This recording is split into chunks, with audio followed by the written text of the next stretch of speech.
વલસાડના છરવાડા ગામના coastal highway પર ગમખ્વાર અકસ્માત. માછલી ભરેલી રિક્ષા ટેમ્પોમાં ધડાકાભેર ઘૂસી જતા રસ્તા પર માછલીઓ વેરાઈ. રિક્ષામાં સવાર 2 લોકો ઇજાગ્રસ્ત થયા. વલસાડના છરવાડા ગામમાંથી પસાર થતા કોસ્ટલ હાઈવે પર આજે સાંજે એક અકસ્માતની ગંભીર ઘટના સર્જાઈ હતી. માછલીઓ ભરીને જતી એક રિક્ષા રસ્તા પર ઉભેલા ટેમ્પો પાછળ ધડાકાભેર અથડાતા અકસ્માત થયો હતો. આ ઘટનામાં રિક્ષા પલટી મારી ગઈ હતી અને તેમાં સવાર 2 લોકોને ઈજા પહોંચી હતી. ઘટના સ્થળ પરથી માહિતી મુજબ નવસારી જિલ્લાના એક તળાવમાંથી માછલીઓનો જથ્થો ભરીને રિક્ષા નંબર GJ15 TT 2545 વાપી તરફ જઈ રહી હતી. જ્યારે આ રિક્ષા વલસાડના છરવાડા ગામના કોસ્ટલ હાઈવે પર પહોંચી હતી ત્યારે ત્યાં રસ્તા પર પહેલાથી જ ઉભેલા એક ટેમ્પો સાથે તે ધડાકાભેર અથડાઈ હતી.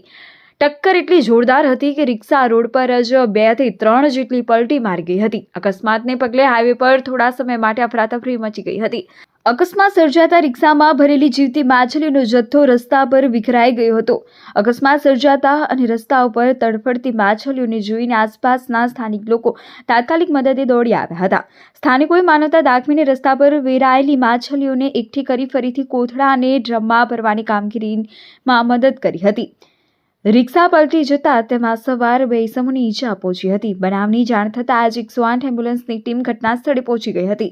બંને ઈજાગ્રસ્તોને પ્રાથમિક સારવાર આપી વધુ સારવાર અર્થે વલસાડની સિવિલ હોસ્પિટલ ખાતે ખસેડવામાં આવ્યા છે.